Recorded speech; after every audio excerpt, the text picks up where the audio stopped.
vous vous trouvez face à face avec l'incarnation même du bien. Aujourd'hui, 5 choses à savoir pour jouer un paladin. Le paladin, je vais garder cette épée-là, je l'aime. Je trouve ça fait cool. Hein. Le paladin, en fait, c'est la classe bonne par excellence dans notre imaginaire collectif. Alors, comment dire vraiment, le guerrier de la vertu, celui qui va défendre le multivers contre les incursions des démons, des diables, des morts-vivants et aussi des dragons, les dragons méchants. Vous les connaissez, là, les méchants dragons.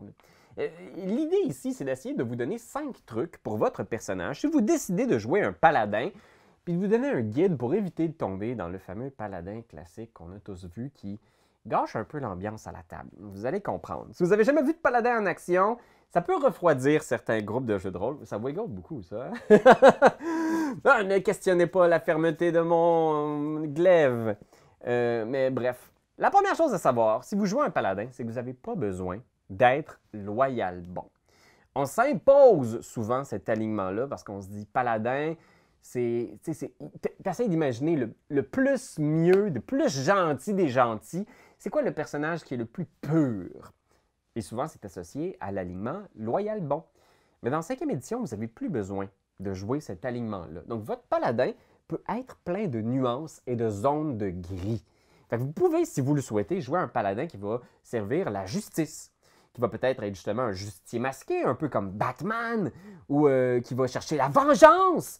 Peut-être qu'il va être un petit peu égoïste dans ses démarches pour détruire le mal autour de lui. Même que vous pouvez, si vous le souhaitez, jouer un paladin. Il y a des archétypes qui vous permettent de jouer des paladins mauvais. Fait que bien sûr, vérifiez avec votre maître de jeu s'il est à l'aise avec ça avant. Parce que d'avoir un personnage d'alignement mauvais dans un groupe, ça prend quand même un groupe particulier, mais c'est possible. Fait que oui, il y a beaucoup plus de variété qu'on le pense dans les types de personnalités du paladin. Deuxième chose très importante, peu importe votre alignement, vous n'êtes pas là pour jouer la police dans votre groupe.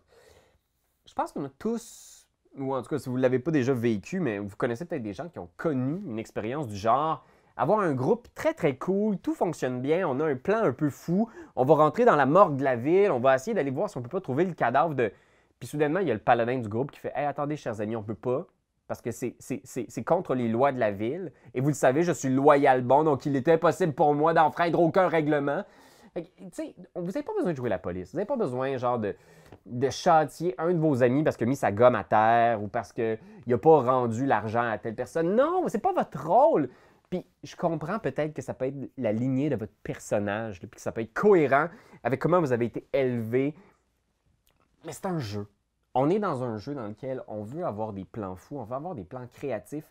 Et si chaque session finit par tourner autour du fait « Ah, ben attends, non, il faut vraiment respecter toutes les lois de la ville » ou « Il ne faut pas le dire à tel joueur », ça devient méta compliqué. Fait que si vous êtes un paladin, vous avez le droit de boire de l'alcool, vous avez le droit d'avoir une famille, vous avez le droit d'avoir des fréquentations, un amoureux, une amoureuse. C'est tout à fait... Vous avez le droit...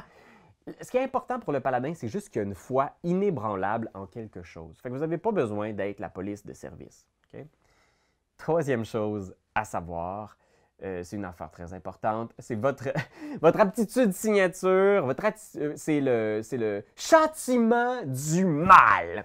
Châtiment du mal, c'est un pouvoir qui vous permet de prendre vos emplacements de sorts pour quand vous réussissez à toucher une créature, à infliger du dégât supplémentaire à un adversaire qui est méchant, qui est mauvais. C'est vraiment, vraiment la façon dont le paladin va faire son dégât. C'est un dégât impressionnant. Puis le paladin peut vraiment être une brute au niveau du dégât si le châtiment du mal est bien utilisé. J'ai vu beaucoup de paladins, de nouveaux joueurs, oublier d'utiliser cette aptitude-là, mais c'est vraiment, visualisez-la. C'est le moment où votre épée se met à luire d'une magie divine, puis vous pourfendez le mal! N'oubliez pas de le faire, parce que sinon, vous allez vraiment être un guerrier sous-optimal. Fait que non, il faut tirer le meilleur de châtiment du mal. Quatrième chose à savoir, c'est pas parce que vous êtes un paladin, puis que vous êtes un idéal, vous représentez un idéal de vertu, c'est pas parce que vous êtes un paladin que vous n'avez pas le droit d'avoir des défauts. Souvent, j'ai l'impression qu'on voit le paladin comme une créature parfaite. C'est pas le cas. Si vous voulez créer un bon personnage, même si vous jouez un paladin loyal bon, Ce que vous pouvez faire, n'oubliez pas de lui créer des défauts. Parce que j'ai l'impression que c'est pour ça souvent qu'on déteste le paladin du groupe, parce qu'il est trop parfait. Il n'y a juste même pas une petite tâche qui dépasse. Inventez-lui quelque chose. Est-ce que... Moi, je me souviens que mon paladin qui m'a le plus marqué, Alastair Proudmoore, avait un code très, très strict, mais qui impliquait de faire des danses rituelles tout au long de sa matinée. Il y avait plusieurs danses rituelles à faire à la fin de chaque exploit de combat. Puis pour moi, il vénérait la déesse de la danse. C'était juste logique. Puis c'était aussi drôle parce qu'il y avait ce côté-là très performeur. Il avait le goût de partager sa passion de la danse. N'hésitez pas à trouver un défaut. Là. Je sais que c'est absurde, vous n'avez pas besoin de faire Alastair. Là. Mais vous comprenez, votre paladin peut être alcoolique, votre paladin peut avoir des problèmes avec sa famille. Tout à fait, il peut avoir des défauts et vous devez en trouver. Fait qu'hésitez pas à trouver une liste de défauts à votre personnage pour éviter qu'il soit plus pur que pur. Et finalement, la dernière chose, c'est le sens divin.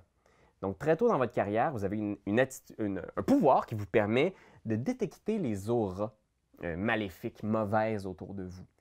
C'est un pouvoir qui est super intéressant, que je vous invite à utiliser souvent pour détecter autour de vous s'il n'y a pas des monstres, des morts vivants. Sachez par exemple qu'il y a une limite. Là, je vous donne des petits secrets de maître de jeu. Là. Il y a certains récits, certaines histoires où il y a un personnage non-joueur qui est un traître. Ça arrive souvent, ça. Hein? Je ne sais pas si vous avez déjà vécu ça. Là, genre, le gars, il a l'air gentil, il tient une auberge, il est super fin, puis finalement, t'es un méchant!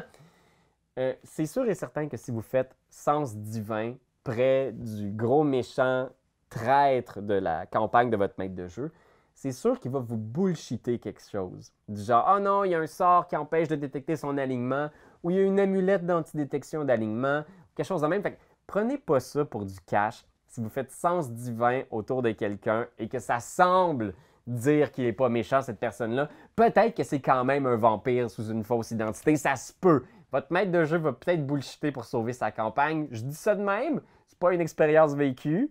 Je veux juste vous avertir qu'il ne faut pas prendre ça pour une assurance à 100% que votre sens divin va toujours vous donner l'heure juste. Ben voilà, hey, c'était mes petits conseils paladins. Une classe que j'aime beaucoup, hein, qui est explosive, impressionnante, puis qui offre beaucoup de potentiel hein, pour jouer quelqu'un qui est une lumière d'espoir dans le monde. Fait que n'hésitez pas à créer un personnage qui est plein de nuances, qui est beau, qui est attachant et qui ne sera pas parfait. Fait que, encore une fois, on fait tout ce qu'on peut pour sortir des stéréotypes. Vous allez y arriver, guys!